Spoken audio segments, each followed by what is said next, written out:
in Podcast Detroit, recording live. Prepare yourself for a hoppy drive. If you're chilling at home, pop that crowler and just kick back for the next 2 hours. It's the end of the week, so here's to the weekend. It's Better on Draft with Rob, Matt, Nick, and Ken. We are live, episode 188, Better on Draft podcast. My name is Ken. I am back here in Michigan. I sadly missed the most recent beer festival, but of course we can talk about it because the three people that aren't me in this room were all at the festival. Starting with Nick, how you doing today? Hey, I might have gotten rear-ended today, but it's all good.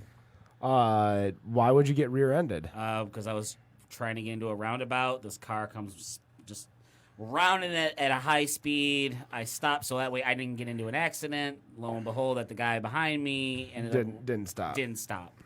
So you got into an accident. Yeah, but there was no damage. It was cosmetic.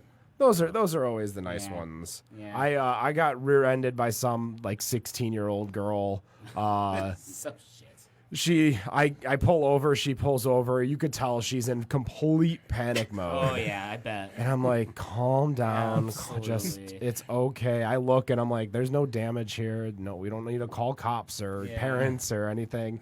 Just be careful. Yeah. And she's, crying. I'm like, like, here I am. I'm just more upset that I'm now 2 minutes behind on my drive because I had to pull over to make sure nothing happened. Oh gosh. What are you drinking over there? Well, I already finished before the show even started because that's how great my week's been. New Holland's. Well, it's not an Ice House week. So. No, it's not. Right? Not that. Right? Where's I Ice finished already a New Holland's Cerveza con Limon. Pretty good. Now this next one is from Newfoundland over in Canada. It's a Newfie beer. Yep. From Oh. Brewing Company. No shit. yes, shit. Dildo. Ice Dubai PA New England IPA. I mean, yes, I see it's it. Dildo Brewing. Oh, no. It's a real city. Maybe it's dildo. Dildo, maybe. I don't know. I Maybe think the it's- locals call it dildo. Yeah. French or something like that. Newfoundland, maybe. I don't know. I I'm not too familiar with So, Canadian yeah, culture yeah, outside neither do of I. French people in Quebec, and that's So it. this is my coworker giving me another gift. The one that has property out in St. John's, and he brought me a 6-pack. It was a variety 6-pack of dildo. So you got a variety of dildos. a variety of dildos. It looks like a dildo to me. And for all the female listeners that listen to this show, I am not making this up. I'm not trying to be weird, but this is legit. Dildo Brewing Company. All right. Well, Rob, what's going on? Let's see you follow that. I don't know if I could really follow that. So pretty much today I'm just ringing the bells and keeping my big boy pants on. That's about all I can do right now. What are you drinking over there? Right now I am drinking a Headspace, a hazy IPA that came from Holmes Brewing out in Ann Arbor. So yeah, just pretty much having that one for right now. Got a couple chilling in the freezer. Maybe crack a couple of those open, but I'm actually kind of eyeing a couple cans that we have from our guests that I'm looking forward to as well. We will. So I've been a traveling man these past few weeks. I have been to LA. I was in Dallas for a week, and I actually just got back from Boston this afternoon. I went to a brewery called Cambridge Brewing. It was in Cambridge. Sounds smart. They very wound up, witty. I had a little bit of their amber while I was there. I pretty much just drank wine this week because that's really all I can drink. Are you on keto? So I just had a little bit of amber, and it was pretty solid. Sounds like a very Boston kind of beer, if you ask me. Yeah, I can't even remember the name of it. I'm not gonna lie. So they had those. You ever go to like one of those Irish party bars where they sell you like the giant bullet of beer that's like Yes. 140 ounces of Yes. beer, and it comes with its own tap on the table. Yep. Is it in a boot? I mean, no, it just looks like a big silo. Yeah. Like- When Tara and I went up to Toronto maybe about a month and a half or so ago, one of the bars we went to had one of those. I'm pretty sure I remember doing it at Dooley's once with Guinness, and then I saw the price, and I said yeah. never again. Yeah, I think, was it Dooley's or was it On the Rocks? Yeah, it might have been On the Might Rocks. do it during, like, I hockey remember, I season. remember they used to do that Yeah. too over there. What? Yeah, what?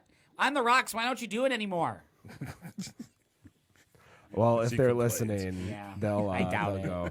So yeah, I've been They're too good for drinking us. drinking a lot of wine. We actually had a company party yesterday at the Boston Children's Museum. Oh, that's nice. And they have this little it's inside a netted area where you gotta you can race people to try to climb up 3 stories. To get the beer?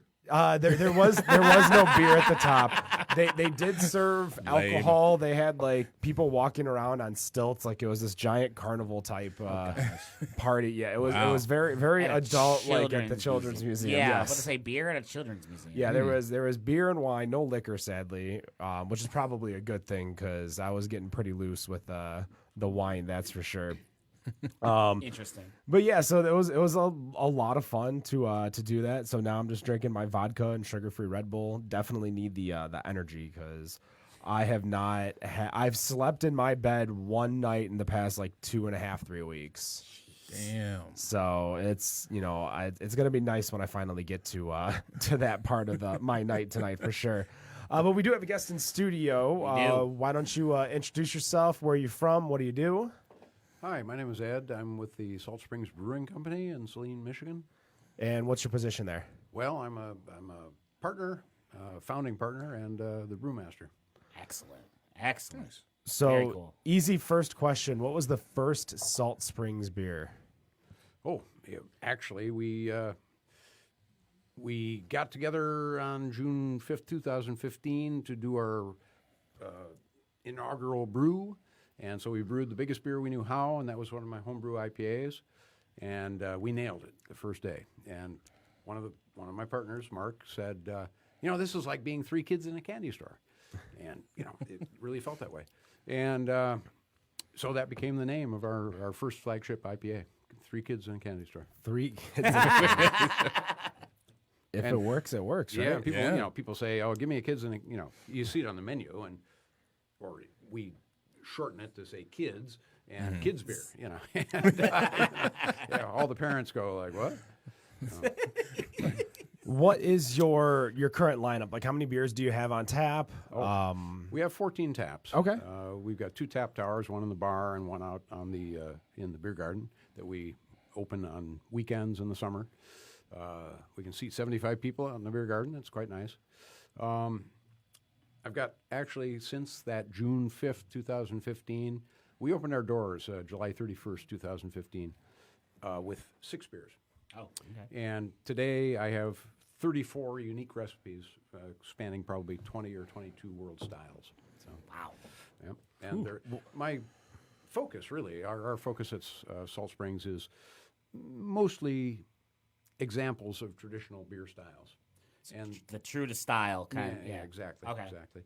And those can be pretty tricky.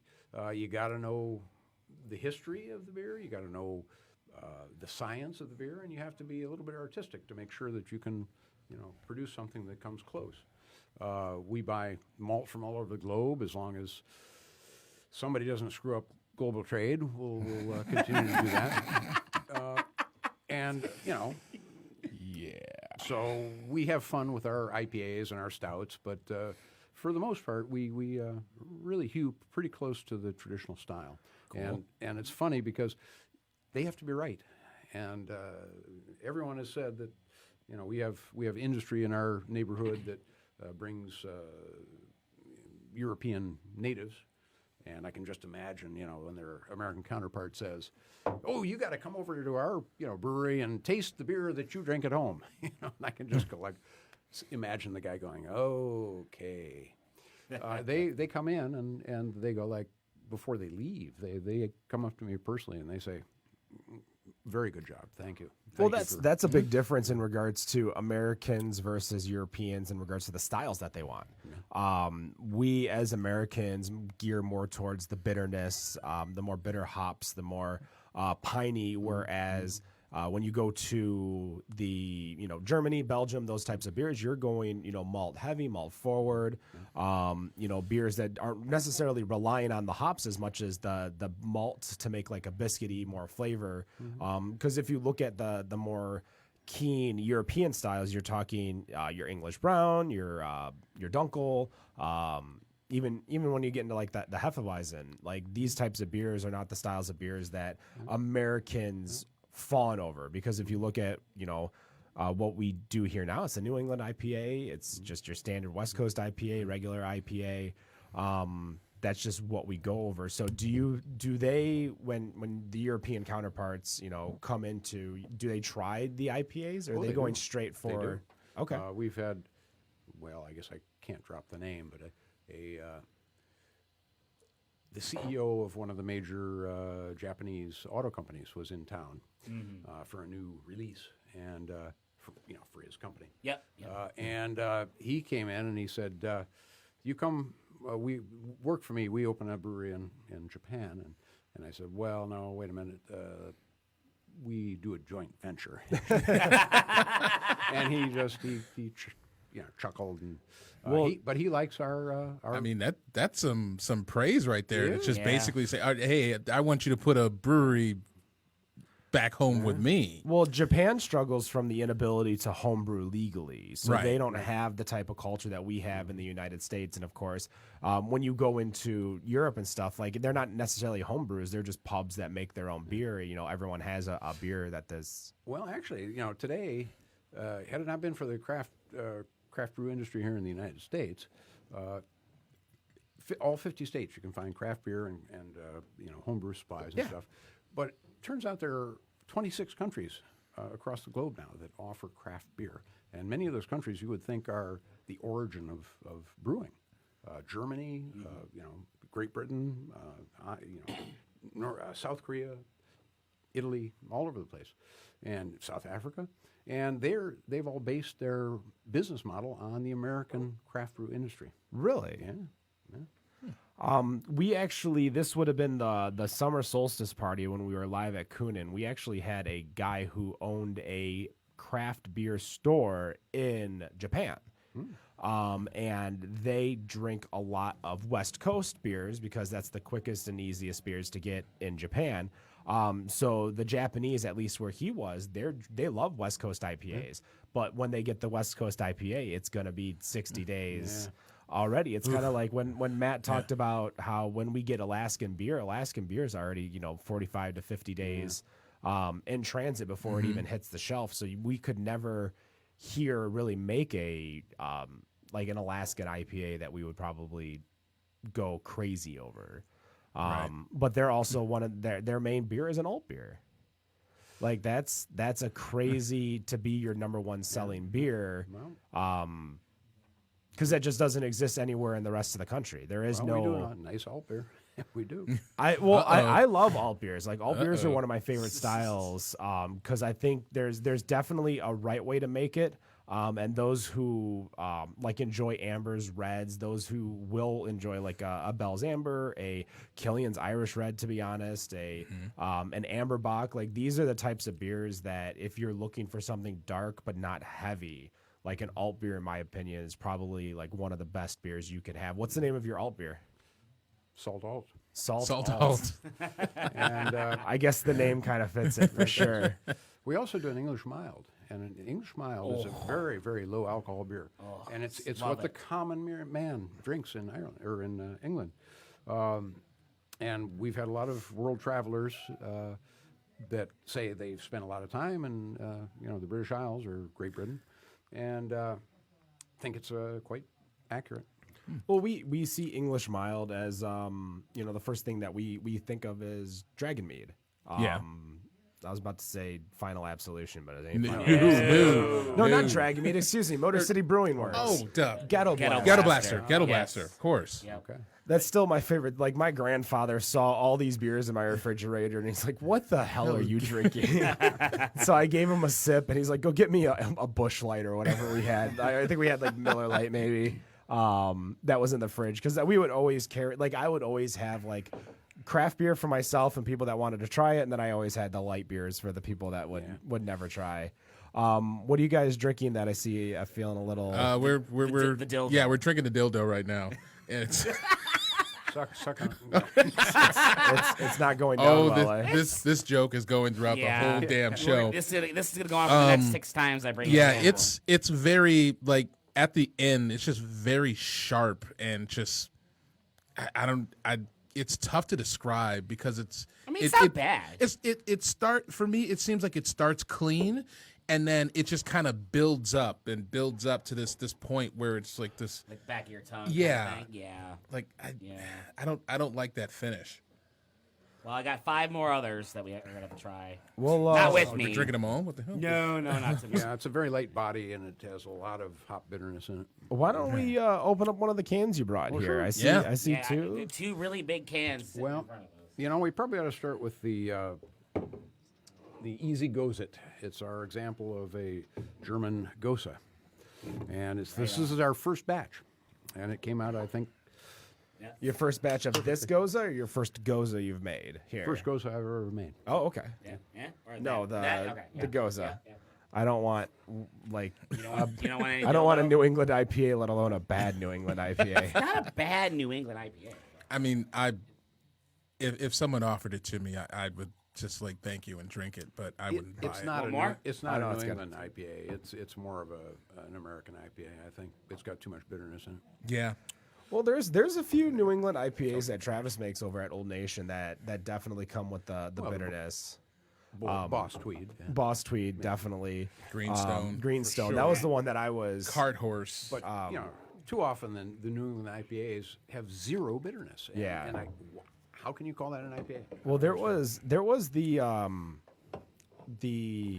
what was the what's that? Or Eastern Market Brewing. There we go. They had a New England IPA that I actually Elephant liked. Juice? Yeah, the elephant juice was pretty good. That Yeah. wasn't bitter. Had a little bitter on the back end, but it wasn't bitter throughout the entire mouthfeel. So this is the Easy Goza coming in at 5.9. Yep. Rob, what do you think? Because you're not a big fan of Gozas. I am not a big fan of Gozas. However, I mean, it's for me as far as Gozas, it's where it needs to be. I don't like a lot of sour, a lot of bitter. I like it to just kind of be mellow. very It be mellow. there, and I know it's there, but it gives me a chance to be able to enjoy the rest of the flavor profile. Exactly. Yeah. I mean, unlike, the stuff that you can get from, say, like ArcLight or from Speciation, where those are so high on the sour tone that that's all you get, and you look at their menu and it says, well, it has flavors of peach and mango. And it's like, well, I didn't get it because I was too busy dealing with all this damn sour that you just gave me. So this stays very mild. It truly is. It's almost like you're having a lemon head. It's like you get the sour, but you get that sweet too, and you know it's there. and you can enjoy it. it's not a puckering sour. Like Exactly. It's not a puckering sour. That's my problem is that I want to enjoy I don't understand people who want the hottest of the hottest food ever. Like I want to enjoy the food, Right. not Yes. challenge my. I don't want to not have taste buds by the time I'm Or 45. here's one of my biggest beefs from the beer festival. Biggest beefs from the beer The- festival. all the bourbon barrel aged beers that I had last week, all of them strike and miss. Every single one. of them. Really? Yes. Damn. I was very disappointed. Well- and I think the Gozas and the Shandies, all the lighter beers, all the sours. Maybe you shouldn't have drank No, barrel aged beer is in a What- summer well, beer no, fest. no, because we've had them on. We've had them before in the summertime. I can drink them in the summertime. They just weren't good. I was not a fan of any of them. Even some of the highly sought after ones, wasn't a fan of I them. mean, I had Drafting Table's maple mean vanilla bean, Yeah. and that has always been for me one of my absolute favorites as far as barrel age. And the funny thing was when I got there, I originally was trying to have the tequila barrel aged mango Resolute IPA, and there was something wrong with the tank, so they had to take care of that. I had to come back for it later. Said, all right, well, while I'm here, all right, first beer, 15.2%. I'm game. Do it.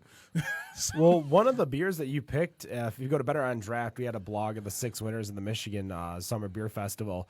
You picked the Watusi Moonshot from Roke Brewing, which is a kettle sour. I was extremely shocked. I would by say the what made you Watusi. try it, but we were pouring for Roke. We were so- pouring for Roke, and what I try and do is that the moment we get there, it's like, okay, we're pouring for X. I want to be able to go there, try all the beers, take some, notes, as inexperienced as my ass is, and try to explain it to people when they're coming to get the beer. So, and shout out to John and Aaron for letting us crash in there for an hour. Absolutely. But John goes through and he explains all the beers, and we're going through one after one after one. And I just had their ice cream man, which, all intents and purposes, that one is too sour for me. I'm not a fan of it. It's like I like 10 parts sour, 2 parts creamsicle, and I need more balance for myself.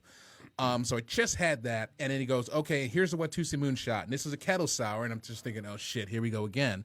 I said, but it's a caramel apple kettle sour. And I said, all right, well, there's got to be some flavor in there. So I pour it, and then I drink it, and I don't know if you remember the episode from Chappelle's Show where Arsenio Hall's sitting at a cheese party, and he's like, why the hell didn't you tell me the cheese was so damn good? And he's like slapping the shit out of people. Is that I take a drink of this stuff, and I'm just like, wait a minute, where's the sour? There was very, like, scale of 1 to 10, it might have been like 0.5 in terms of sourness to it. It was just all caramel, all apple, but it wasn't overly sweet. And it was damn near perfect. And I was just like, for the style, still I'm expecting for a kettle sour that still have some sort of sourness to it, but it wasn't there. But I mean, I was like, how the hell is this even a beer? Well, so you guys brought 6 beers to the beer fest this year. Correct. What was what were the 1 or 2 beers that everyone was leaning towards? Because you got a lot of lighter beers on here, sans maybe your Cashmere Zeppelin. Well, yeah, the Cashmere Zeppelin was very popular. Probably the second most popular was the Blood Orange Hefeweizen. Okay. But there were people returning for the Blood Orange and young ladies, and I said, can I make a suggestion? Would you like to try a Gosa? And they go like, oh, I don't know what that is. And I said, well, here, I'll give you a sample, and if you don't like it, I'll buy you another beer with my own token. But and they all were instant converts. and this actually is a kettle sour. Oh. Now we've made other sours. I forget the radio show that we went on years ago. It was a sports channel thing. 97.1 The Ticket or something. And we have a barrel soured saison that we do. And a barrel sour is a much, much more complex flavor. I mean, it's got not just lactic acid and maybe some citric and things like that, but it's got every imaginable thing under the sun, and you don't know what's in the barrel. But sometimes they can be exquisite. And if you can maintain those barrels, this is what, barrel aging is all about. And if you go to the store and you buy a barrel-aged beer, it's usually the cellar master, tastes all the different barrels and then makes a blend, or 2 or 3, and then they give it to a taste panel. And the taste panel decides what they're going to bottle. Because it's a combination of all of, you might have 200 barrels. And one might be really acrid and sour, and one might be, it's really didn't sour too badly.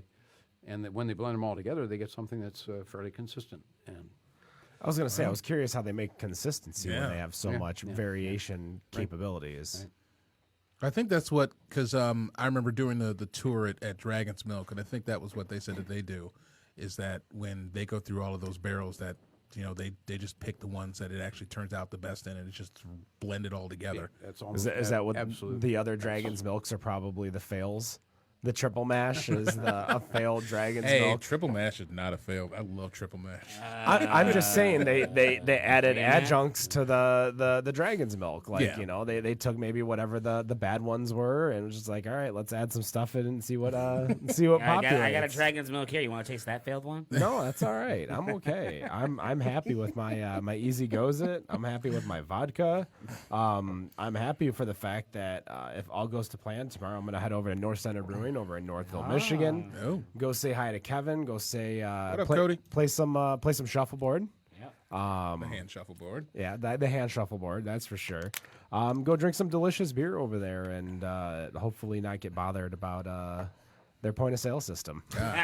Is Ultraviolet still on? Ultraviolet is The not on sequel? at this time, no. Oh. Oh, sounds like you need to make a trilogy. You know, I feel like we just need to keep it going, just like, you know, ultraviolet and, you know, maybe figure out Dan always says we need to make it a barrel aged and call it ultraviolent. This sounds a lot like Star Wars, you know, with the Force be with you versus the dark side.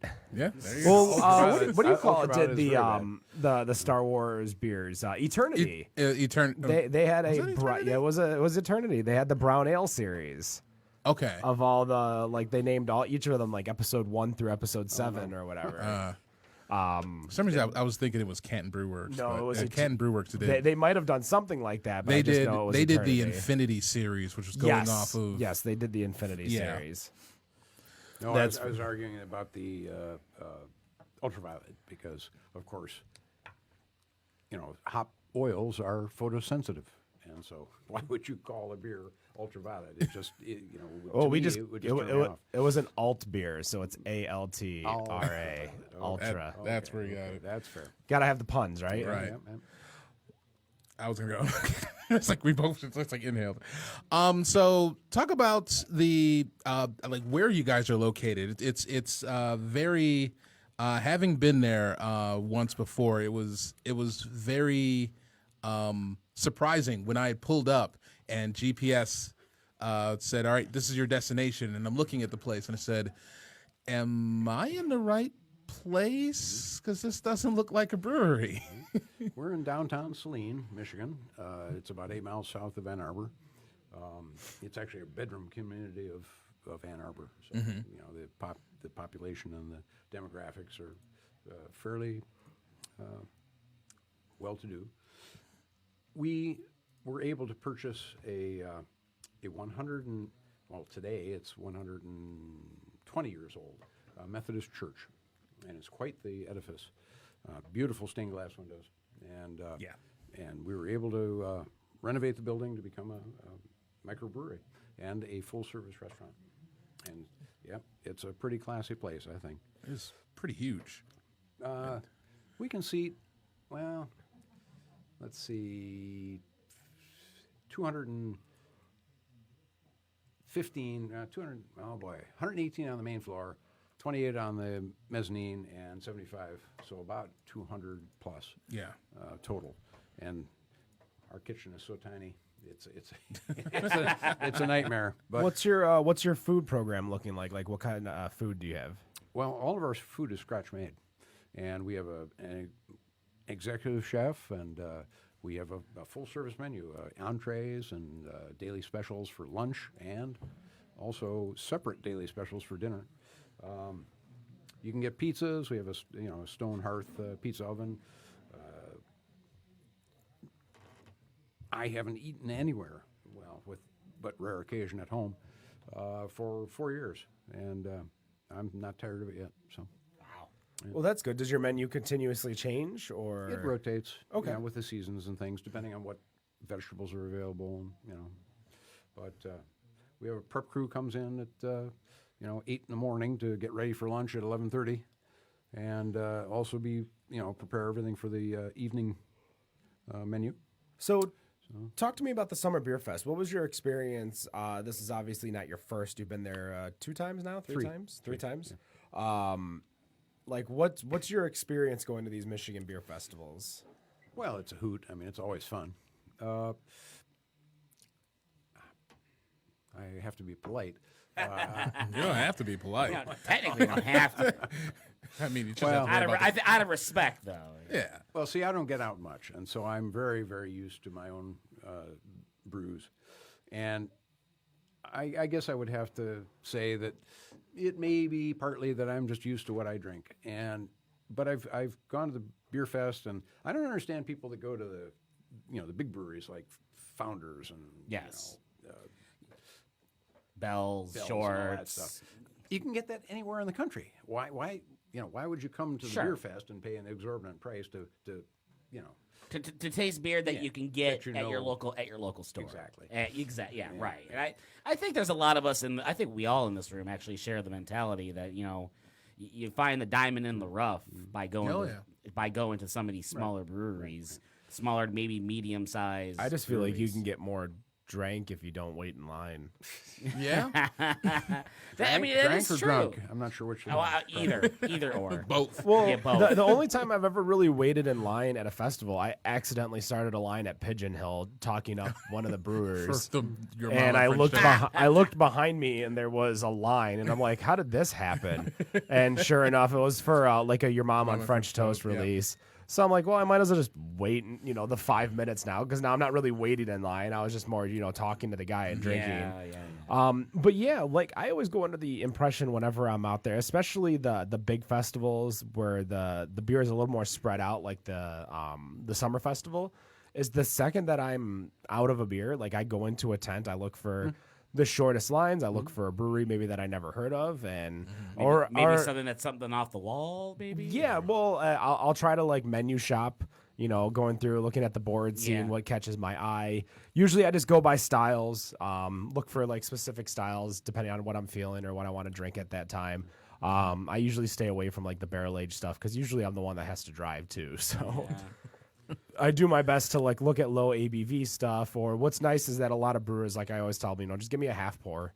Like whatever you're gonna give the normal, just give me half, because I don't mind spending the price trying all the beers and not getting the same pour size as everyone else, because I'd rather just get home safe. But when I go, like I'm looking for those browns, I'm looking for alts, I'm looking for English milds, ESBs, these beers that, one, you're not going to see in distro, and two, especially from breweries that I probably would never get a chance to go to. My previous job that I had a couple months ago before I started this new position, I was all over the state traveling. So I had been to so many different breweries simply because I was just in town. But now without that capability, like I don't have a chance to make it to all the breweries that are out there, even the local ones. Like I have Eastern Market Brewing a 5-minute walk from my apartment, and I barely go. Well, I tell people that I live at the brewery. I have a vacation home about 3 miles away. That's where I go to sleep. But so I don't get out much. Now my wife, she likes to try all sorts of new beers and stuff, and she's developed a pretty good palate. But since I don't get out much, the beer festival is a good opportunity for me to go around and really test my palate and determine that actually my palate is telling me what I want to know about my beers, and compare them to other people's beers and things, because I really had some doubts at one point early on that I may not have had the palate to be able to produce the styles that we do. What's your opinion of pour houses? Like they can be like the smaller type, like the Grotto, or the biggers like Hopcat, but like does it help you guys at all? Does like to distro to these places, or because those are your mentality of trying so many different beers. That's basically what a pour house is, the beer festival in a restaurant. Right. Well, we distribute to Beer Grotto in Ann Arbor, and also to the Session Room on Jackson. Oh. Yep. And they seem to enjoy our beers, and so it's a good opportunity for us to get our name out. Well, what about you? Like, if you get a chance to go out with the wife, you go to a bar or something like that. It's like, No, Doesn't never happen. happens. Never happens. So in 2014, before you were brewing beer, like, did you try to go out to these types of places, these venues, or, for me personally, like, I believe there is a point of too much choice. Well, I've lived in Michigan now for 29 years, 8 months and 2 days and about 6 hours. Okay. But who's counting, right? Yeah, right. But my early experience was, boy, I'd go out to these pubs and things and drink a bunch of Michigan beer, and I go like, really? Guys, it's not that difficult. You've got the biggest issue I had, and I still teach my underlings, my servers and things, about tannins. Because one of the early errors or complaints I had about some of the breweries was, God, they were not sparging properly. They were getting tannins from the grain husks, and tannins don't really belong in beer. And so, you know, you've had the experience too. You've gone to a lot of breweries. You can pick one beer. Well, this one is palatable, and the rest of them, So basically, we kind of gave up on doing the brew pub thing because it was such a hit or miss. And back in the day, when Founders, of course, was a real craft brewery, well, they were doing some pretty good work. Even Bell's was too. I need to stop you right there. I did not call out Founders this time. All right. Sorry. It was somebody else that did it. Wasn't? Oh no. I'm the one that says Founders isn't craft beer. Well, it was. It It was. was. Not anymore. That's what he says. It was. That's why usually that's one of my that's definitely a Ken bingo right there is bringing up Founders not being craft beer. That's for sure. No, that's one thing. We were at the Brewers Conference earlier this year, and I'm trying to think. It was a Northeast brewery, but the guy. Any new server or bartender or employee that he would hire, he would give them a gift card to his brewery, and he would say, "Here you go. Buy anything you want. Buy a beer, and I want you to rate your experience as a customer here before you start working here." And so everyone would usually buy like the steak, which was actually like somehow magically his loss leader, which is just a crazy thing. Like I couldn't wrap my head around that he said it. But he was talking about, is the beer coming in clean glass? Like, making sure, it's almost like a secret shopper. And just imagine if you're that new employee and you wrote up this giant scathing thing and now, oh, hey, I'm your coworker now. Right. When you guys, are any of your employees, do they have like their CBS or do they go for it? Or do they try to become like a assistant brewer? Oh, well, Certified I do beer server, CBS. Well, I have an assistant brewer, Tyler Roberts, and he's very, very good.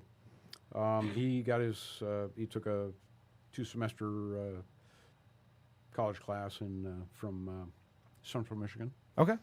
Our servers, they all have to be tips trained and stuff. Yeah. But, we do have a manager and sometimes server, Keith, and he's actually in sommelier training. Sommelier training. Yeah. Okay. We, speaking because we've always talked about like Central Michigan. I think Kalamazoo has a really good beer college as well as Schoolcraft College. Yes, they do. Schoolcraft College has award-winning brewers in their brewing and distilling program. Learn this craft from the best in the beautiful facilities at the Livonia campus. For more information, visit schoolcraft.edu/brewing. See how I put that in there? Yeah. that was a full live read. That wasn't like a typical plug that we had. So I'm a little bit happy. You said that very clearly, Ken. What about your assistant brewer? Did he just want to brew, or did you know him, or because it's always interesting to hear people's stories of how they get into brewing. Because obviously, being a journeyman and learning from someone now is starting to be what you either go to school or you brew. You brew somewhere. Right.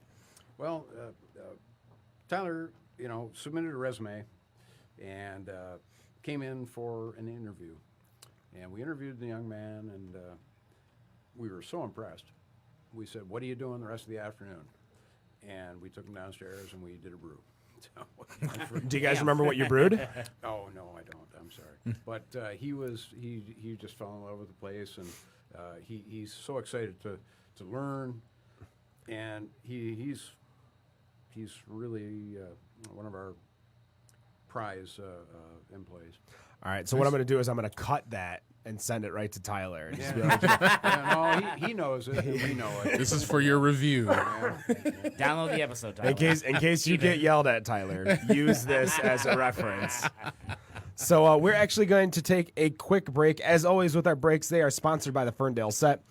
This week, as mostly usual, we're going to be playing some Brother Son. We'll be right back. Better on Draft Podcast. I'm headed for the city, trouble in my mind. I'm way too young and pretty for things to be unkind. Time is all we have now, so let's make something while we can. I'm headed for the city to make me start again. Conversation now and then. Gotta go, gotta get it. Don't make things go south, baby. Oh, oh, oh, oh, oh, oh, oh, oh, oh, yeah. Oh, oh, oh, oh, oh, I'm headed for the city to see what I can unwind. Always gotta start it to dictate, make it in this life. Time is all we have now, so let's make something while we can. I'm headed for the city to make me start again. Conversation now and then. Gotta go, gotta get it. Don't make things go south, baby. Oh, oh, oh, oh, oh, oh, oh, oh, oh, yeah. Oh, oh, oh, oh, oh, oh, oh, oh,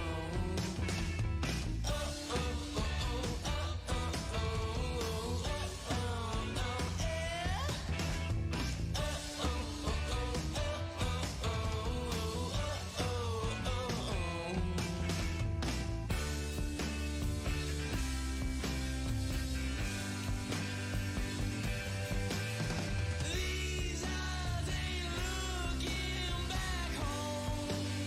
No, I'm now by myself on this road.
And we are back, 188 Better on Draft Podcast, live with Salt Springs Brewing. And as always, with segment 2. Here is Robert with the beer news. There's my intro.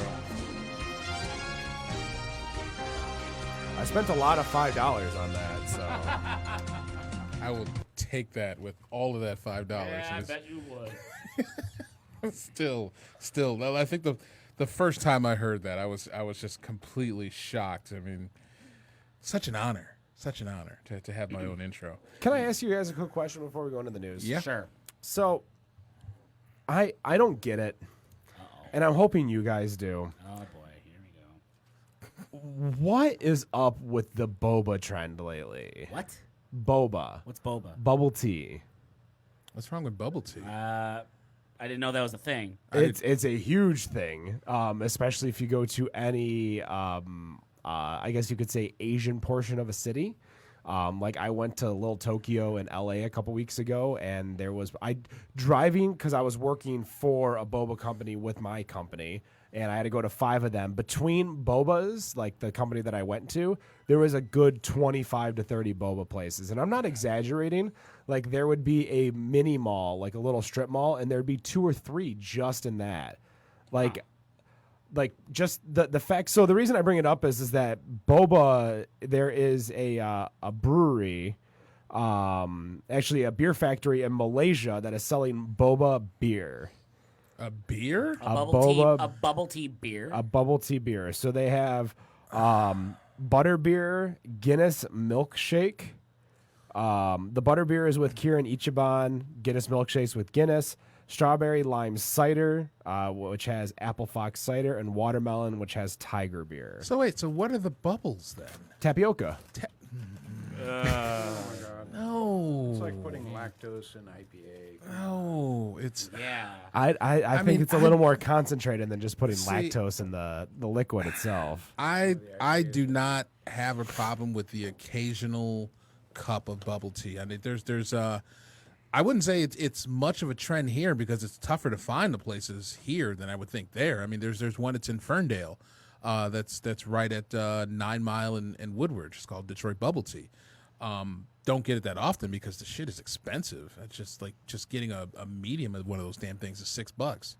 So I've worked in them, and I will get queues for hours of like a line of 20 people. wow. Just consistent 20 people over and over and over again, all getting milk tea and matcha tea and all these other combinations of teas. Like the place that I went to had, I believe, 250 drinks on their menu. My gosh. Like, I don't know how many times you can spin the same, ingredients, but I mean, they- if I don't know, let me if- ask Dark Horse how many versions of Crooked Tree they have. I mean, that's the thing. If you go into Detroit Bubble Tea and you look at the menu, that's in Ferndale. that's in isn't it? Ferndale, Yep. yeah. Basically, there is. I mean, you basically have something like 4 or 5 different teas, and then there's the flavor list, and it's 3 columns. And then there's the bubbles after that. So I mean, there are so many. There are. It feels like there are more combinations in making bubble tea than the possible turns you can make on a Rubik's cube. There's just a whole. It's like how many different ways you can make a Big Mac or a Whopper yours, the Yeah. have it your way Whopper. Yeah. So before we go into the news itself, why don't we kick open that Cashmere IPA? Absolutely. And why don't you talk about it real quick while you're opening it up, and I'm going to pass my glass to Nick. All right. Well, this is interesting because all the beer festivals I went to in the last 4 years, it seemed to be very trendy. I mean, when I was not an owner and a brewer, I went to the beer festivals and you could get some pretty good beer. Today, it's all fads. Yes. It's barrel aged 1 year, and then the next year it's fruit beer, and then the next year it's milkshake IPAs. And let me tell you, lactose does not belong in. Just doesn't. You're very adamant about that. Yes, I am. You are very adamant about that. And okay, the question has slipped my mind now. Well, Talk to us about Cashmere. just about The Cashmere. Cashmere Yeah. Zeppelin. Cashmere. Well, so we had to produce, the latest fad is the New England IPA, and we had to produce a New England IPA, and so I came up with the recipe for what we call our impunity. And somebody said, "Well, your New England IPA is not cloudy," and I said, "Well, flour doesn't belong in beer, nor does lactose, and if we have a president who can lead with impunity, I can brew with impunity." And that became the name of our New England IPA, New England or Impunity IPA, NEPA. And the funny thing is, I made this stuff and I said, "This is really good." And a lot of the New Englands, the first sip is great. I can't finish the whole glass. I just can't. You get like halfway and then you give up. Yeah. And- There's a few that's, to be honest, that's how I feel about root beer. Really? Like I love the first just 8 sweet. to 10 ounces of a root beer, and after that I just get bored of it. Yeah. Yeah. Like I just don't want any more root beer. It But kind of lingers on your palate, Yeah. It's cloying. Yeah. And then that's kind of how I feel about those other IPAs, NEPAs. So I mean, you said you had to make it. Did you? I mean, do you feel pressure to have to Well, you to stay gotta- with that trend? Not necessarily, but I mean, it was the latest and greatest, and so we felt we had to, do our part. But what I found myself doing was blending my impunity with my standard American IPAs, my Kids in a Candy Store, or whatever, my Boreal Forest, and I got the bitterness I wanted. I'm going like, why do they call New England IPAs? There's no bitterness. It doesn't make any sense to me. And I said, when I mixed them together, I said, oh, wow, the flavor profile has just expanded dramatically in both directions. And I said, I can do that in one beer. And that was the impetus for developing and designing this Cashmere Zeppelin. Yeah, And it was- I'm digging it. What kind of hops are in there? Well, it's 100% Michigan Cashmere hop. Okay. And it's Hence interesting, the name. Makes sense. You hear about we've got a saying on T-shirts, don't whine, just drink craft beer, and it's spelled W-I-N-E. Right? Turns out, Ken's getting That's good. That's good. I like it. you hear about this term terroir. It's applied to the vintages, to the wineries. It describes basically how the soil chemistry and the weather patterns affect the flavor of the grape. And of course, that's most of what a truly renowned vintage is all about. And it turns out we discovered accidentally or empirically that terroir affects hops also. We got the last of the Michigan Cashmere hop, and I made this marvelous beer out of it. And somebody said, we got to keep making this. And I said, well, the problem is there's no more Michigan hop. Well, I'll go to the Pacific Northwest, and I'll get a couple of different manufacturers, and brought it in and made a batch. And I went, oh, my God, what the hell is this? We were able to salvage these hops we bought from the Pacific Northwest, using them just for the boil and early flavor. But we reserved the Michigan Cashmere hop for the dry hopping. And it is really, really, truly remarkable. Many of the Michigan varieties of hops are unique. The same varietals, but they have a dramatically different character to them. Much more fruity and much higher oil contents and stuff. The oil contents on the Cashmere hop from here in Michigan is twice what it was from the stuff I could get out in the Pacific Northwest. What does the oil content do to a beer? Well, that's what you want for things like aroma and flavor. Okay. Yeah. The bittering, that's all. All of the flavor and aroma goes up the vent when you put the bittering hops in early in the boil. But the for flavor and for aroma, you got to have that oil content. And I've noticed it on a lot of the other Michigan hops that we use. And we try to get as much Michigan hop as we can. But of course, all the different varieties we make, we've got to buy the right hops. And many of the varieties aren't in tillage here in Michigan, even though we have about 1,300 acres in tillage of hops. The varietals are fairly narrow. There are new ones coming online every day, but We have one of our previous guests, I believe, is getting their first yield, or their first yield's about to happen, which is Happily Ever After. Oh yeah, man. Their first yield should be. Yeah, I was gonna say, their first yield should be coming because they turned their venue into like a wedding photography type place that people can take photos until they could actually start picking the hops themselves because they a hop is 3-year yield to get to the. Depends on the hop. Yeah. Okay. So thoughts on a beer? I like it. I mean, it's I like the, I guess for me, a little bit of the complexity that starts in the beginning, because in the beginning it's that light bitterness and it's that IPA in the beginning, and then at the end it feels like there's a kind of a little bit of a sweetness that comes in at the end. I'm getting definitely like pine and citrus up front, but like not kick you in the mouth pine. Exactly. It's just there. It's just like, what is Shorts, who makes that spruce pilsner.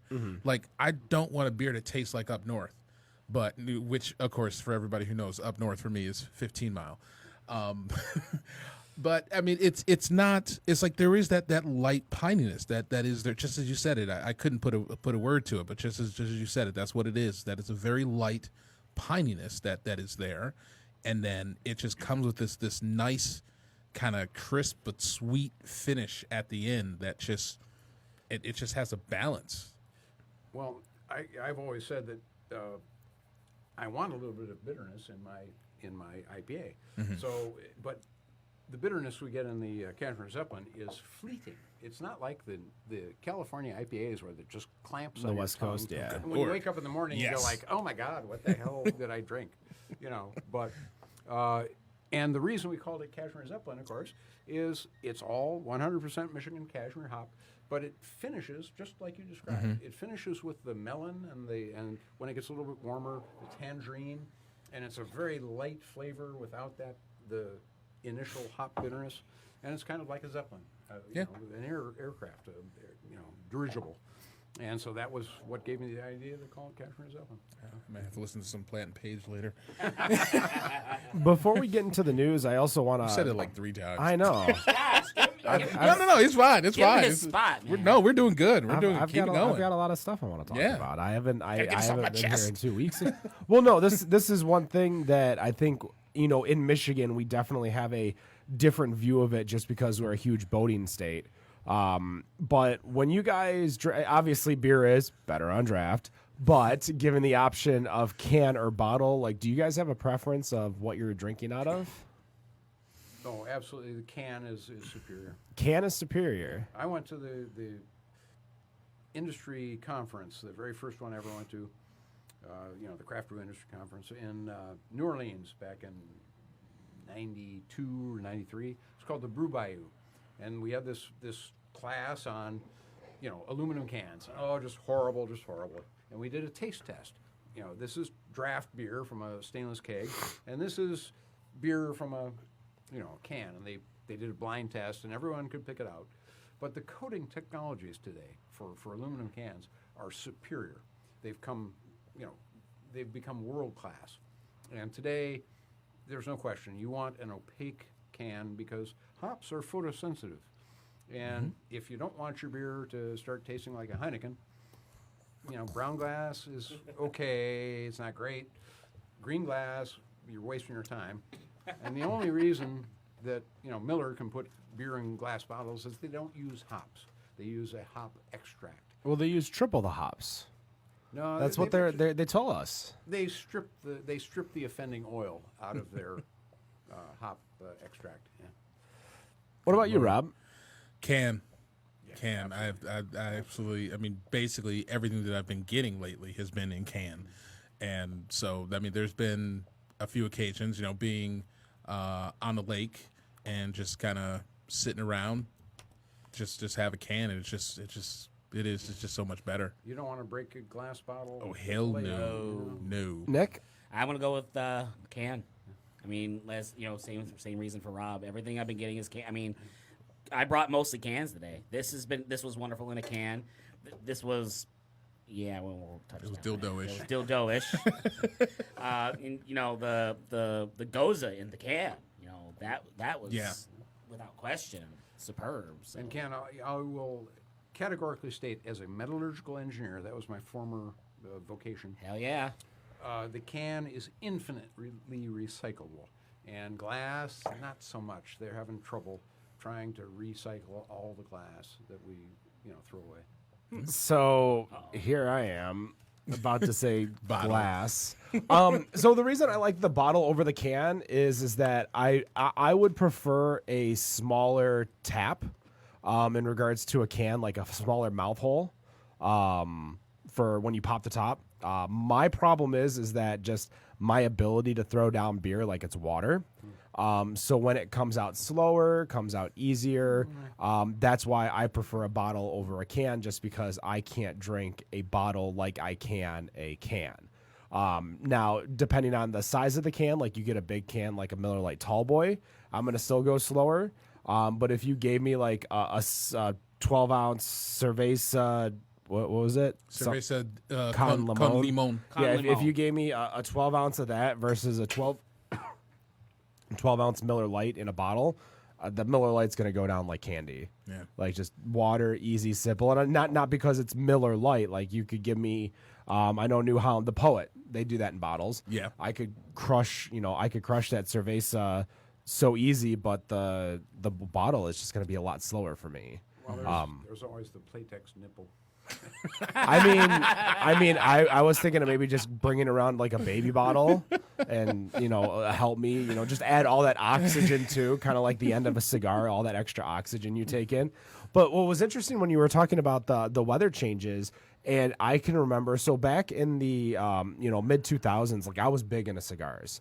Like I was meeting people like Jonathan Drew, Rocky Patel, big names in the cigar industry. And I was learning a lot about how, weather changes and things that change the entire way things are made. And you were talking about the difference of Michigan cashmere versus Pacific Northwest cashmere.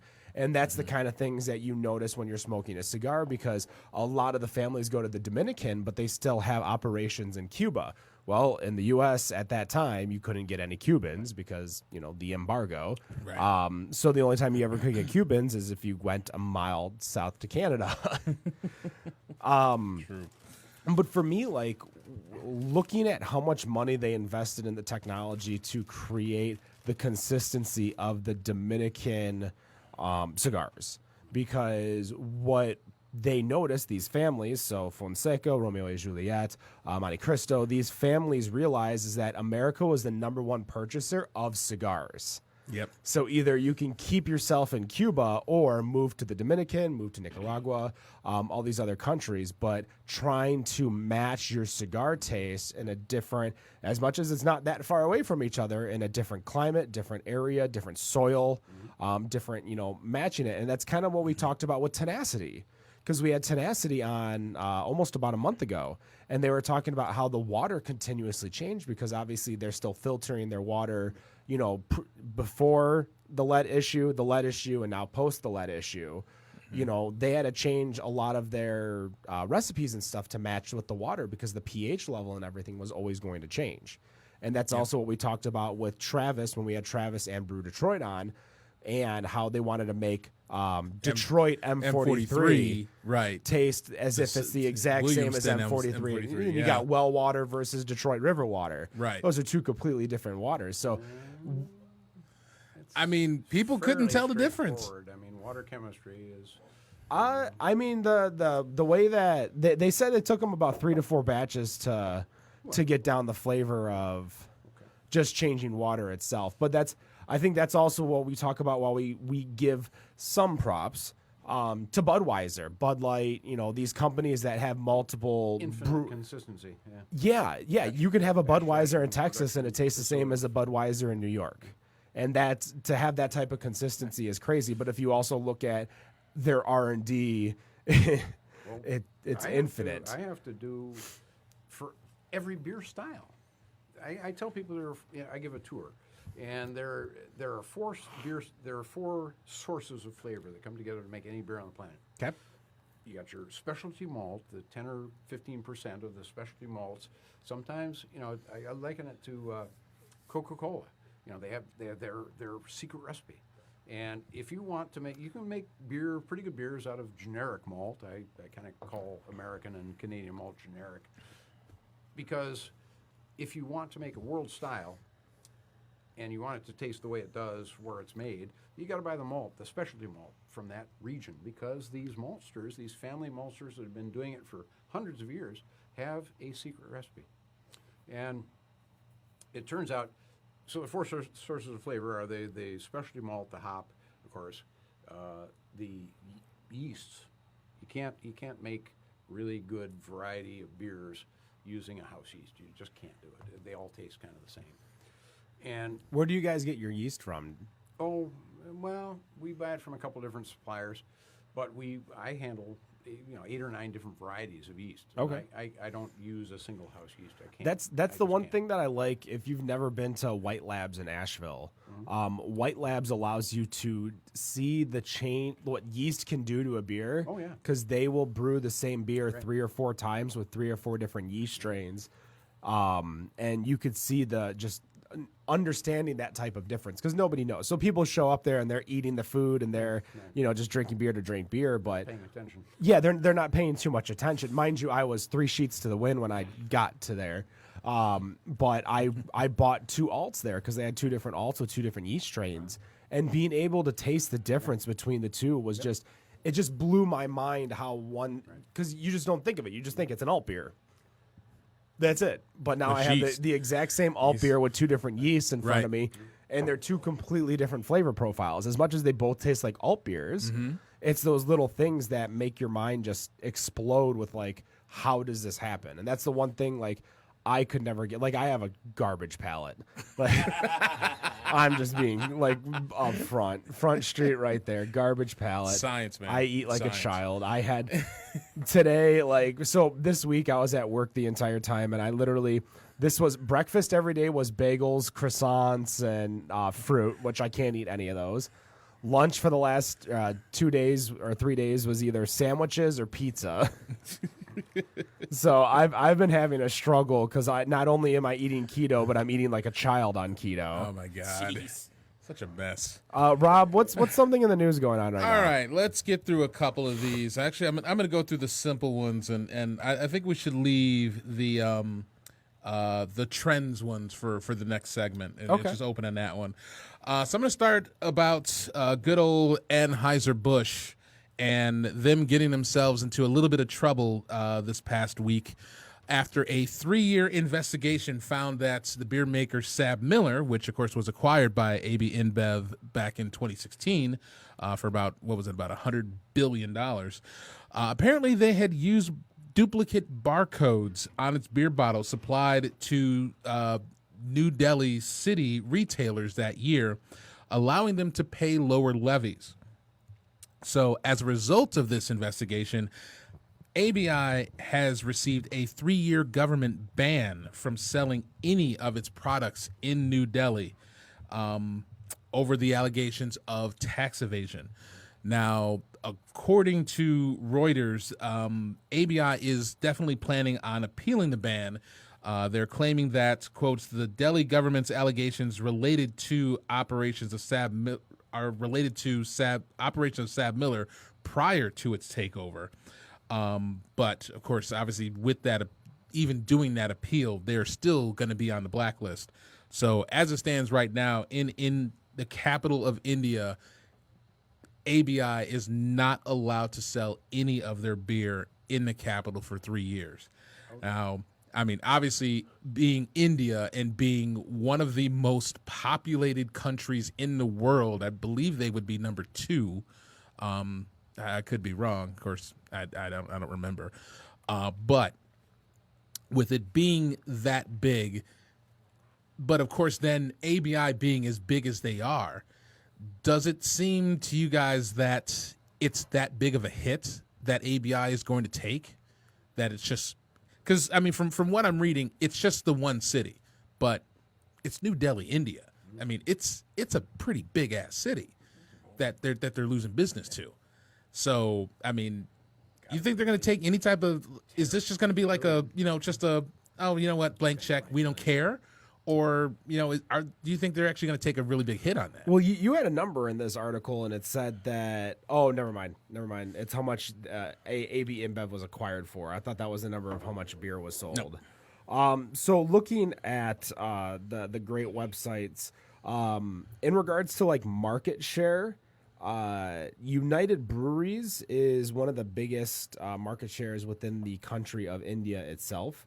And then SABMiller is really the next, but like United Breweries is 51%. SABMiller is still a quarter of beer drank in India. Mm-hmm. So, I mean, a quarter of beer in New Delhi, which I don't know the population in New Delhi, but the internet will help me out real quick. That it will. The population in New Delhi is 21.75 million people.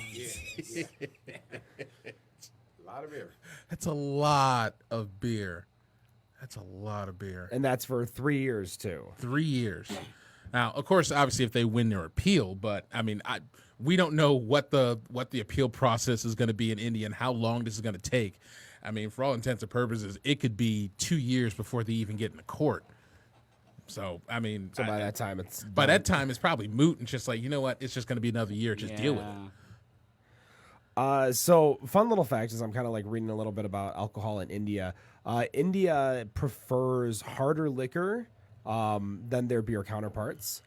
So they're a big whiskey importer. Whiskey? Whiskey. Really? I didn't imagine about that. I would never have guessed. So I don't think I mean it's going to hurt because they were trying to get on the whatever the Asian NYSE is, the Asian stock market, which obviously India is Asia. So that's going to hurt their chances even more because I know they failed their IPO. So their IPO failed recently, and adding this, I mean, when you lose that kind of a market, that's probably something that's going to stop them. Yeah. And we've seen news about how Budweiser is in insurmountable amount of debt right now. That we don't know what could happen with a market like that closing, but in the same sense, if they were to sell, hypothetically, it would definitely be broken down and sold off in pieces. Yeah. There's no way. There's no company out there right now that could take on. There's no company in the industry, and I'll use alcohol as an industry that could buy Anheuser-Busch InBev by itself. No. But if you broke out Molson, Bud, Labatt, all the African breweries they own, all the European breweries they own, that's just what would happen. But this isn't something that's going to hurt them, but this is something that's definitely not helping them when they need the help. Right. It just hopefully this is maybe this is just a one-off. I mean, I guess just for the sake of ABI that it's not something that has been something that has festered in other cities and other countries around the world, because that I feel like I guess if other cities and other countries stepped up and just basically said, you guys have been evading your taxes, your stuff can't be sold here anymore, that, I mean, it obviously it would change the culture at that point, but it might be too late. Yeah, but the number one, I mean, the number one beer selling, is pretty much China and the U.S. Yeah. And unless they're going to cut into China or U.S. with those issues, which we know Too they're many not lobbyists. in the U.S., it's just not going to happen. Yeah. They have the money to do pretty much whatever the hell they want. Mm-hmm. So unless they have a government that just does not want them or does not want them or their product, which at least in the U.S. they don't want it. In China, I can't think of the name of the brewery that they own in China, but they own obviously one of the top selling breweries in China. Right. Nothing's going to happen. Mm-hmm. And I mean, even so, they're fighting in China with fakes in China themselves. Yeah, because there's a lot of people who make fake Budweiser in China. Yeah, true. All right, another one real quick, which, quick shout out to my kids, Shyler, Skylar, and Rosalie, which I think they would actually love this one. Though, one, if you're listening to a beer podcast, y'all need to turn that right the hell off Turn right it now. off. I mean, it's already an hour 10 into the show, so. I know. Should have given a but disclaimer at the beginning. kids, there's better things to watch. But one thing that came across in North Carolina, they apparently got some good news is for furry friends, as breweries not serving food will allow customers to bring their cats and dogs into the brewery starting September 1st. Apparently they had currently neither dogs nor cats were allowed inside any establishment that is required to get a permit from its local health department that serves drinks in glasses that are washed and reused. So in order to allow dogs and cats inside, disposable cups had to be used at that point. So the North Carolina General Assembly created a deal which creates an exception for breweries that are not engaged in the preparation of food on the premises. I know that we had a little bit of a dog issue that happened. I think was that last summer that was going on at Witch's Hat? Yep. And I mean, we've got, obviously there are dog friendly breweries. I know with you guys at Salt Spring, you're a full restaurant, and so that's out. Well, we require people to put their dogs on the grass outside the fence. Yeah. Only because Michigan has changed the rules. You can actually have, you're allowed to have animals, but our insurance company just says, it's a liability, and Yeah. really, it's up to your choice. But because gosh, you get a bunch of dogs together, whatever. It could be Some you just 3-year-old never know. runs up to that Yeah, dog and just boom. Exactly, and it would be on our Yeah. heads. So. Yeah, it's I mean for them, I guess for North Carolina it's nice, and I think it's kind of funny with the article that it's saying both dogs and cats, because I don't know anybody that actually brings their cat to a brewery. Well, yeah. Because I mean, But And again, about Yeah, you can't wash the glass. What? What the hell? I used to date someone who would walk her cat in a stroller. So Oh, We have tried one of our cats. He loves to try and escape out of the house. So especially if he's around girls, Serpente, you need to put him somewhere else away from the door. He tries to get out, and we've actually tried walking him once before, and he gets so just wide-eyed when he gets outside that it's just everything is freaking him out. I hate to be the poopy pants, but I'm gonna be the poopy pants. I don't want animals in my bar. You don't want animals in the bar, Nick? Animals in the bar? If it was your brewery, and that was just it. You didn't have. Let's just say you had the food truck. You had maybe some chips and hummus that they could buy. There's no food preparation. Would you allow dogs in the brewery? Probably not. I don't want to go to a brewery and hear a bunch of barking dogs. But then again, if you listen to my dog, all he does is bark, like the entire day. That's why we got a bark collar on the little. I piece of can't. shit. I just don't. I don't want. Like I don't mind I mean, don't- kids because you can. No, technically- I don't. Well, that's. Oh, we could have. We've we had could- this conversation. We could have the before. kids argument for a whole segment. That's another. That's a whole. That's a second whole episode. segment right there. We already talked about that once. I don't know. I still think like with kids or with dogs or cats, like the owners or parents, owners, whatever, will always be like, oh, my kid could never do anything wrong. Like you still get those helicopter Nah. parents that It's like hold the phone. Wait a minute. I just think it's there's definitely times Yeah. that never should see a kid in a bar or a brewery. Sure. Period. Oh yeah, like you go after. I mean, 9, 10 p.m. If it's a Shouldn't be there. Saturday at 12, I'm a little more okay. But if it's like 9 o'clock on a Saturday and I want to not have to filter my mouth because there's a child nearby, I just don't want to have to do that. But in regards to like dogs and cats, like I am a pet owner. I've had other pets. You can't control as much as you want to. You cannot control your dogs or your cats, and you can't control the other dogs or cats. And if one of them takes a piss or a shit on the table, not the table, but on the floor itself, like, I don't want to have to dodge stuff, and I don't have to worry about, especially if it's an irresponsible pet owner who doesn't have wipes and doesn't have bags and doesn't have. I guess I'm just spoiled then, because I mean, at Eastern Market, I mean, all the dogs that are there are so damn well mannered. And in the break when I'm hosting trivia, they go and they walk their dogs and take their dogs outside. I've been hosting there for over a year and a half. I've yet to see a dog make a mess inside the brewery. I mean, thankfully these owners have been responsible and make sure that their dogs are okay. And you know what? And Eastern Market has both. There'll be the dogs and then there'll be the kids. And like even just with like any interactions, thankfully there hasn't been any one of those situations where a dog has snapped at a kid, and that's awesome. Yeah, it's not for every place. That's true. It's not for every place. I mean, we took Boomer to Burnt Marshmallow. Now, granted, that's pretty much all outside, Right. With the occasional cow. That's a or little two. bit different. It is a little bit different, but there's still people. There's still kids. They allow kids there, and it's all outdoors. Well, it's in the middle of nowhere. It is in the middle of nowhere, but I don't know. I'm kind of 50-50 in the end, but ultimately I don't want dogs to be barking out loud at my brewery. If I was the owner of one, I don't know.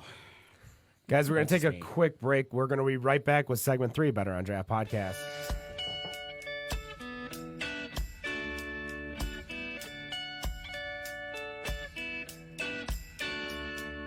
Mama, please don't make me go. Yeah, I don't wanna go so far from home. Yale's got me riding that wave. I got my money where my mind is, and I like it that way. Ha!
And we are back, 188 Better on Draft Podcast. My name is Ken. Still in studio with us, Ed from Salt Springs Brewing out of downtown Saline, Michigan.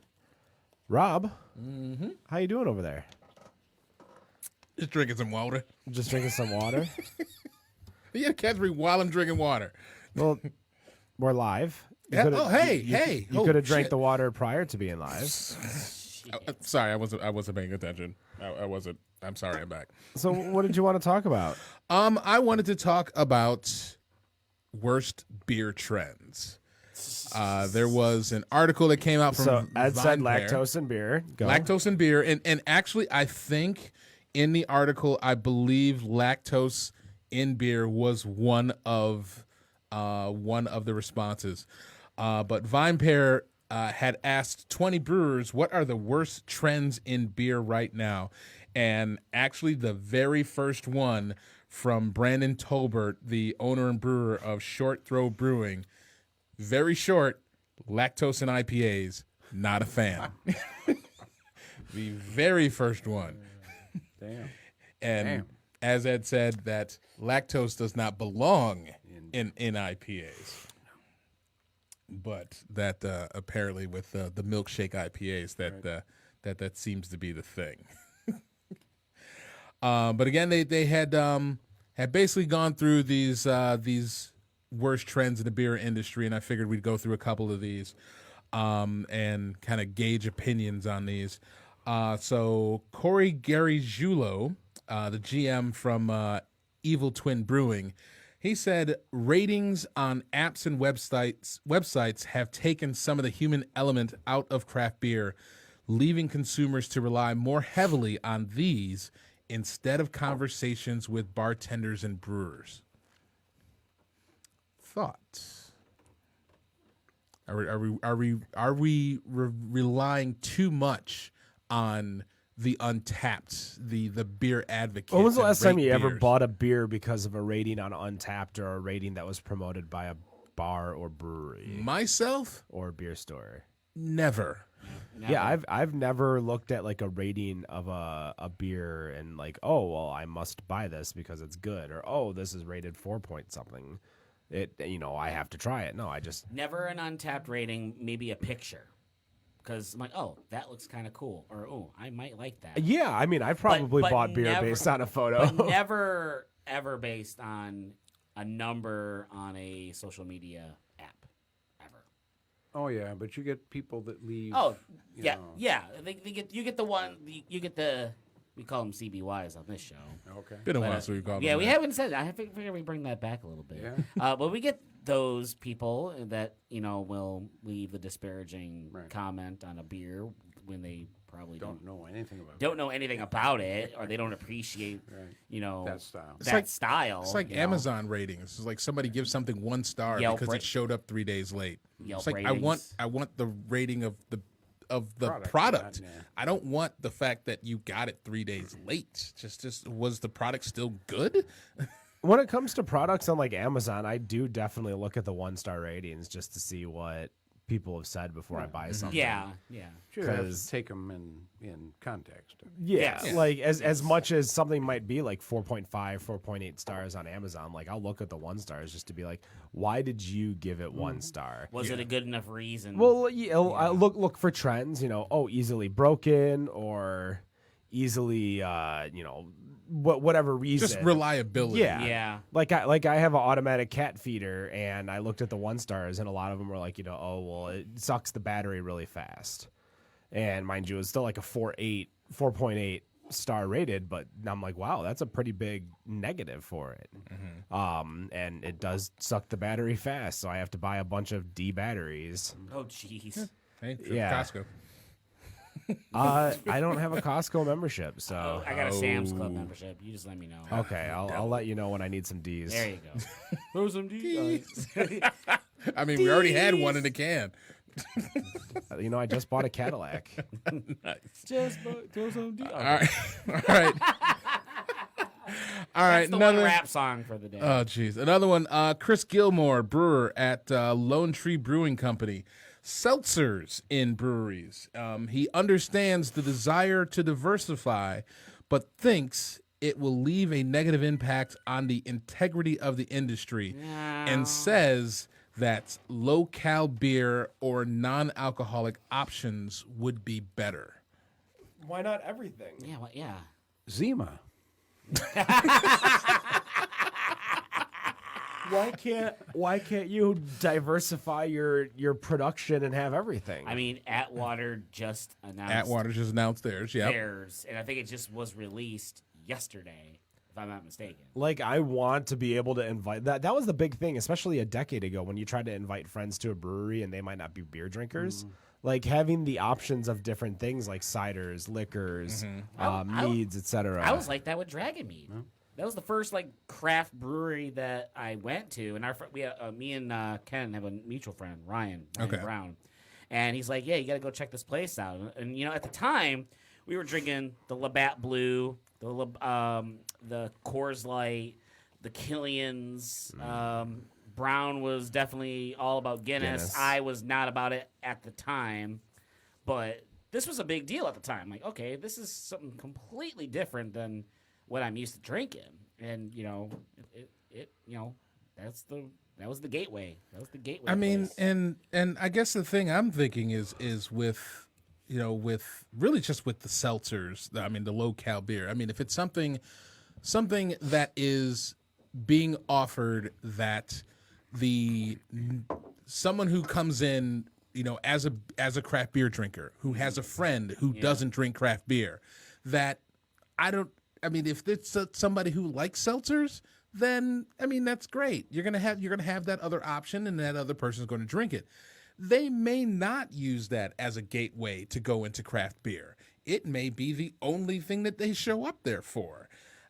I guess I don't see anything wrong with it if you're able to offer it.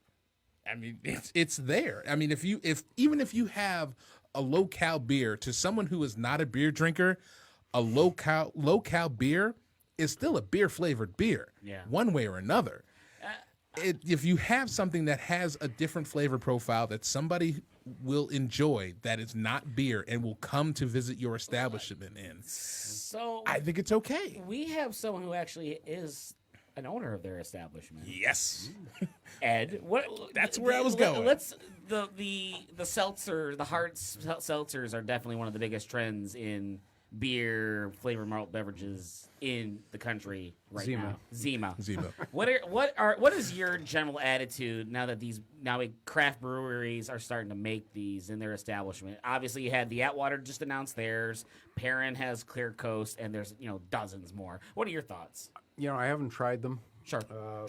I'm sure they can be done well, but speaking from my own experience, we've had a lot of customers. We're a full service restaurant, and people come in and they go like, "Well, what? You mean I can't get a gin and tonic?" Well, right. No, this is a brewery. But we have just gotten approved for a small distiller's license. Yes. And so that's going to be we hope, a good draw. But we also have a small vintner's license because we make our own cider.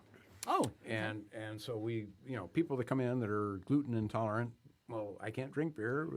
What kind of cider else you got? Yeah. That And crowd, so definitely. wines and, spirits would be a good thing. Okay. It is an issue because you have to be aware that people, whether they don't want beer or don't like beer, or whether they have they're gluten intolerant. So it's just a matter of respecting. It's a matter of respecting your patrons. Sure. And there's a lot of demand. Yes. For it. Oh, absolutely. But I mean, we're learning on new breweries every couple weeks now, starting to get into. It's like basically going to a restaurant, and when you see whether it's something where it's something that's generally on the menu, or it's vegan or vegetarian, that you're offering these other varieties for people, and now it's not just, oh well, damn it, it's a brewery, they're gonna have gluten. I can't step in there. And actually it kind of came up during the beer fest, because someone had came up to the Roke stand and had asked if we had anything vegan? that was gluten free. Gluten-free, okay. And I said no, there's nothing here that's going to be gluten free. However, Brewery Becker is here. their beer is gluten removed. So by all means, go to Brewery Becker, and that even goes into that further point with the people who come to the beer fest who want to try the ciders and meads because they can't. They're gluten intolerant. Yeah. I've been telling the Brewers Guild for a while they need to get brewers to label beer as GF on the pamphlet itself or GR or whatever you want to call it. Just so they know where they are. Just so people GR, okay, Yeah. but you, you have to, legal the federal proper. government has to license you to be. They have to certify you to be gluten free. It's almost impossible. I'm talking. Sorry, gluten removed. Yeah, obviously legalities wise. That's why when we always talk about Brewery Becker, we talk about how they deglutenize or remove the gluten. It's from an industrial enzyme that breaks down glutens. That's one of our previous episodes. You can check it out. Oh, cool. Definitely. Most gluten-free beer is reduced by commercial enzymes. But if you can't call anything gluten-free, the federal government just doesn't allow it unless you're certified. And if I produce beer in a stainless steel container, they go like, you can't clean that container good enough to call it gluten-free. Yeah. So I can't even buy certified gluten-free ingredients and produce beer. So it's very, very difficult. I mean, it's basically kind of the same thing as decaf. I mean, decaf isn't completely decaffeinated. I believe by law it's something like 95% that has to be removed for it to be considered decaffeinated. So, I mean, there's still caffeine. I mean, just like the gluten removed, there's still gluten, but hopefully it's not enough that someone has any type of reaction to it. I could definitely use some more caffeine. No, then you need to grab some Red Bull. We call our beers, the beers that we don't make with wheat, we call them, wheat free, because some individuals there are several different types of gluten that come from different grains, and wheat is one of the most offensive ones for most people. But these are people that are, intolerant. They're not. Right. What's the word? Celiac disease. Oh, celiac. Yeah. There are about 1% of the population is deathly allergic to gluten, and so you can't call anything gluten-free. Right. No. All right. Another one. Hopefully when Ken gets back, he can kind of chime in on this one as well. Paul Wassman, the head brewer and blender at Barrel Culture Brewing and Blending. The trend that he wants to go away is the packing and selling of unfinished beer. So he's saying that having cans with a warning that basically say that they have to be kept cold, like basically fruit beers that have so much fruit in there that they can say that they have to be kept cold in order to avoid the cans from exploding. Says that breweries either need to buy a pasteurizer or just keep the beer in the tap room and not put it in a can. Now, there are a few that I've had, in particular from Ascension, that when they do their spool torf, they have one that's just, they call it just torf, and it is basically a fruit beer, clocks in at about 3%. As far as anything that's been under 4%, it's probably one of the best damn things I've ever had. But it is one of those where it's like you need to keep this cold, or else this can is going to blow up. Yeah. I mean, there's the one from it's an out-of-state brewery. I think they're called The Answer, and they call it Fruit Bomb. And the can design literally looks like sticks of dynamite with a time bomb attached to it. Jeez. And they tell you, don't let this thing get warm or it will blow up. And they actually call it a bomb. They call it a fruit bomb. Mm-hmm. And it's like, I don't want something that could, I mean, there are situations that can happen, like with oh my God, why did their name escaped me? The guys who make monkey butter just outside of Grand Rapids. It's the peanut butter porter is absolutely one of my favorites. I can't remember what the hell the name is. Another ingredient that shouldn't be in beer. No peanut butter.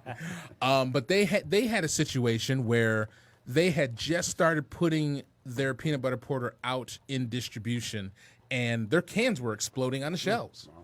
And it was a sad thing because, like I said, it was one of my favorite beers, and they had just started doing a distribution, and I just felt bad for them because I'm like, this is the one beer that you're now finally putting out and they're blowing up. Obviously, they can have some sort of issues that are going on, but to have a beer that intentionally could explode if you keep it warm. That's a concern. It's a concern, and I agree with this one that I don't want something that could blow up. I don't want something that, like in my basement, I have a room where I keep all of my beer. That room, now grant, even in the summertime, it doesn't get above 70 degrees. But I don't want to have to keep my beer. That's all it takes. Yeah, that's all it takes. I don't want to have to keep my beer in the fridge, especially when I feel like I need to make sure that nobody underage is touching anything that's in this house that is alcoholic content. I want to make sure that everybody in this house is safe, and I want to make sure that this stuff stays with me. I don't want to have to keep it in the fridge. Well, all the old champagne, vintners, the guys that you have to rotate the bottles periodically, and they lose fingers from exploding bottles. And Jeez. at least they're putting it in cans. And as a metallurgical engineer, I'll tell you, when a can bursts, it's no big deal. I mean, it's not fun, but don't ever put something like that in a bottle. Yeah.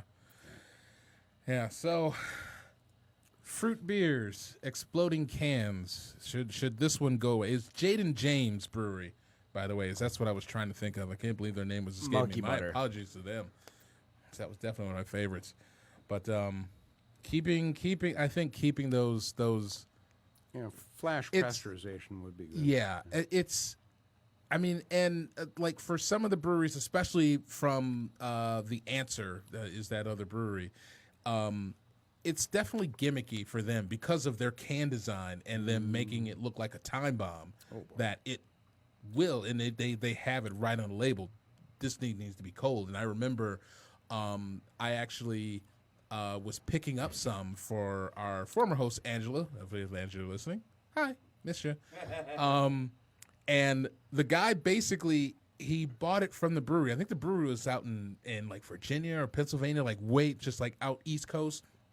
He had to keep that cold on the road all the way home, and then put that sucker in the fridge. And then when I went to his apartment to pick it up, he said, "You got to make sure you keep this thing cold." So I showed up I basically went to 7-Eleven, got a cooler full of ice to put this stuff in because I was like, I'm treating this shit like Cuba Gooding Jr. and Skeet Ulrich, and I can't remember the damn movie was, but to keep this shit cold all the way home to make sure that this damn thing didn't explode. And it's just like, why? I shouldn't have to. You shouldn't be sold it in the first place.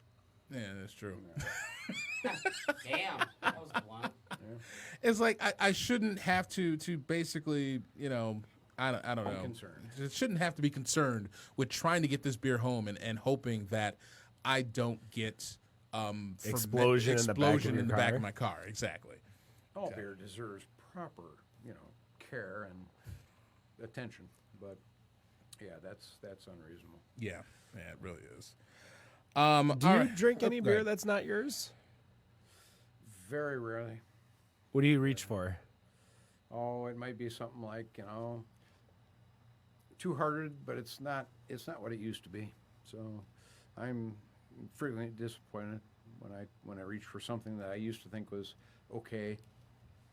So, and as a brewer, well, why wouldn't I drink my own beer? So. I mean, that's fair. I know a lot of brewers, though, like to kill the monotony of their own beer to drink something else, or they'll have something at home that's a little more cool, like not cool, I should say, but lighter. Hams, Bush, Bud, those types of beers. Oh, yeah. What? PBR. Former president of the Michigan Brewers Guild. Okay. I've seen him crack open a nice Stroh's, and Back in the day when I was young, Stroh's was actually a pretty good beer. I thought it was pretty good until Brew Detroit started touching it. Right. Yeah, it went from Stroh's to nose. My favorite cheap beer was always Stroh's, and we were talking earlier can versus bottle. I thought it was so much better in a bottle than a can. I don't know if it's the way that the neon lights hit it for sensitivity, because obviously it's a dark bottle, so it shouldn't have too much. But in regards to a can versus a bottle, like I could definitely tell the difference between a can and a bottle. And the bottle, like, because I bought a bottle, I'm like, why don't I just buy a 30 rack? So then I bought a 30 rack, and I'm like, oh no, this doesn't taste, it doesn't taste the way I want it to. Because that's the thing is that it's not as much as, does it taste good or does it taste bad? It's does it taste the way you want it to? Is it the intention of what I want to drink? And when they sold the ability to make it to Brew Detroit, and they made it in bottles, and I just can't touch that stuff. It's a different. It's in the liking of the style, but not the style. It's in the traditional 1900 recipe, and since we are not, I might be close to that. We're not old enough to remember that style.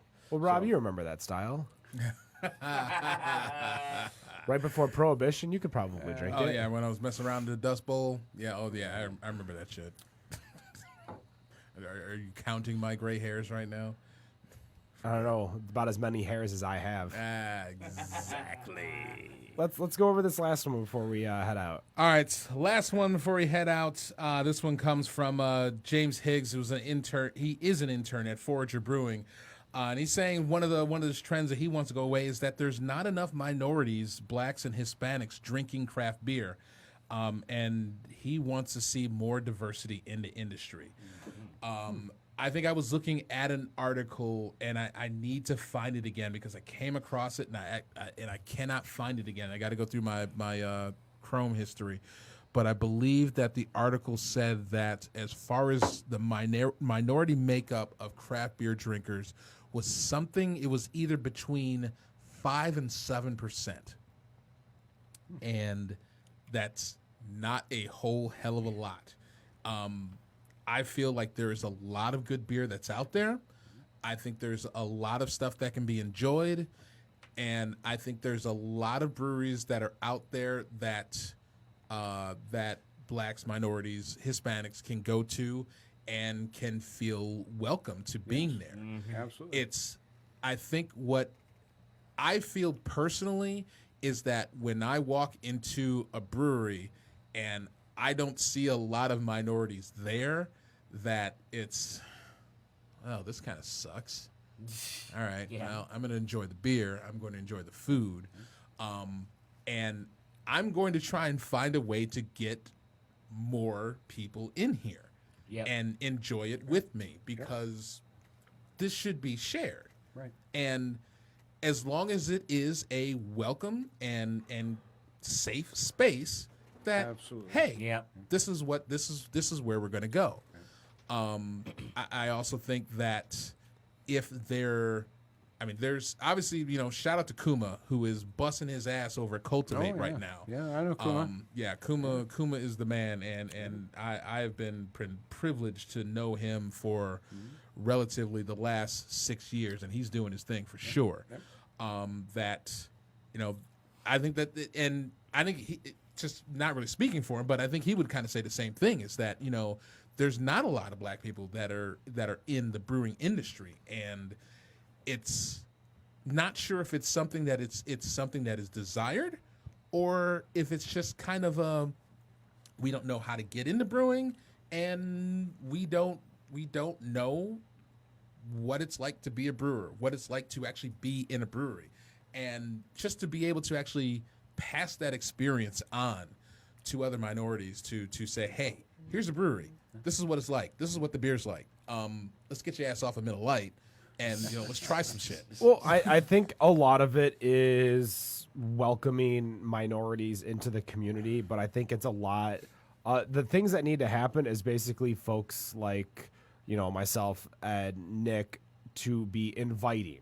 Yeah. Because we're not disinviting. We're not saying this is our shit. Nobody we're not telling Hispanics, blacks to just stay away from us. No. We're not. But the thing is that I think they, as a culture, we as a culture, as life, like we all stick to people that look like us. Yeah. That's just what the United States is. We all stick to people who look like us. You don't get a chance to get that many people like this group right here. Right. Like, Yep. very, very Diversified. multicultural, Very. Yeah, me in particular.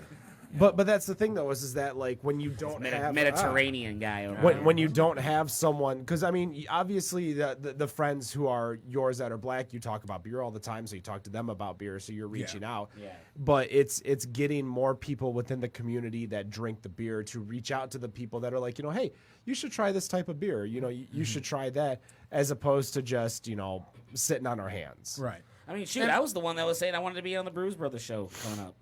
Whenever the next one. Hey, if get you're on listening, there if you're listening, Nick wants to be on your show. Really, just shout out to the Brews Brothers. I mean, between Harry, Wayne, Sasha, Mark, Christian, that whole group.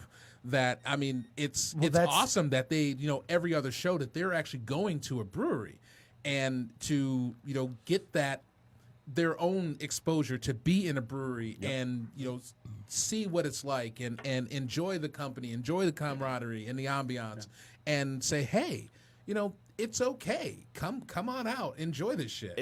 There's a lot of big things, because like I was at QuakeCon last week, and that's something that you don't see is that you don't see a lot of minorities in the gaming world. Oh, that's because we got BlurredCon. We don't need y'all. So, but even so, like Kidding. put going into what's the thing prejudices, like let's be honest, like when people talk about younger black males playing video games, it's usually Madden, Call of Duty, and NBA 2K. Yeah. So you're not seeing them outside. So if you want to play those games, but you don't see anyone like you playing those games, it's the exact same thing about drinking beer. Mm-hmm. If you want to drink that beer, but you don't see anyone like you drinking that beer, like that's just what we need to move the culture to be more inviting, to bring people in, because the more people you see like you that drink it, just like women. We had a prejudice for so long as just males within the industry, fruity drinks and all this stuff. And then we have Ange here who's repping double, triple IPAs. Right. Like, what the fuck you thinking? I don't want no fruit beer. Well, I mean, and it's been good with the Facebook groups, because, I mean, the Facebook groups that we have that has been very, very educational to getting the word out and saying, come to these places and enjoy this stuff. It's out there. It doesn't matter who actually made it. I mean, it matters that you actually enjoy it, and you can enjoy the space, and you can feel comfortable and just be there. And I mean, it's just as it is with beer, as it is with video games. I'm in a blurred Facebook group. I mean, the conversation Black about nerd. Damn Blurred. right. There you go. You got it. I swear to Wow. God, the conversations about Naruto come up every fucking day, and I'm tired of talking about Naruto, because there's other anime that's out there, but we're trying to. I think just with the groups that are expanding, that things are getting better, and it's just going to take time, and we'll get there. Well, Ken, just like Rob said, a lot of people that really are not experienced in the craft brew, or not industry, but just the realm, the market, the realm of craft beer. When they come into our place, and we get people going like, "What's the closest thing you got to Bud Light?" And by the time they leave, they go home with a can of Cashmere Zeppelin, because I tell people we're here to educate your palate. So tell me what you like. Is it you don't like the bitterness of hops? You don't like the fruity flavor? What is it? Mm-hmm. We'll find something, and that's what we have to do. We have to educate people. Yeah. I mean, education is the key to all of our problems. Yep. The entire thing. Yep. And so I just want to say that it's been a great time here with Ken and Nick and Rob. Well, we appreciate you coming on out. You guys are on Instagram, Salt Springs Brewery. You guys are on Facebook. Downtown Saline. Are you open 7 days a week? 6 days a week. 6 We're days a closed on week. Mondays for, of course, I'm Typical there 7 Brewers days a Day. week. Yep. Go check out Salt Springs Brewery Definitely. in downtown Saline. We appreciate you coming on out. Don't forget to also check out our sponsors, go grab a Michigan beer box. This month is going to be a double box because you're going to be getting a gift from Better on Draft in this week's Michigan beer box, or this month's Michigan beer box. Did I approve that? No. Okay. No, I kind of just approved it myself. Oh, okay. All right. You are the leaders. I mean, we both own 25%. 25%. Yeah. Yeah. Each. So, I got as well as, of Status course, quo. those who make our beers, T-shirt Stop Beer. So I had a cold all in Dallas all last week. Oh, yeah. So I had my T-shirt Stop Beer hoodie on the whole time. That thing is so damn comfortable. It know. was so comfortable. It was I'm nice. ready for it to be fall so I can start wearing it again. Yeah, I'm definitely going to be buying a couple more. See what kind of breweries they got in there. But we appreciate you, Ed, for coming on out. Definitely. Thank you That's for going to do it for us. Well, Better I just on want to say Draft. cheers. Cheers. Cheers. Salud. Cheers. And no matter what you think of your beer, we think it's Better on Draft. Yes, indeed. Have a good night. Good night.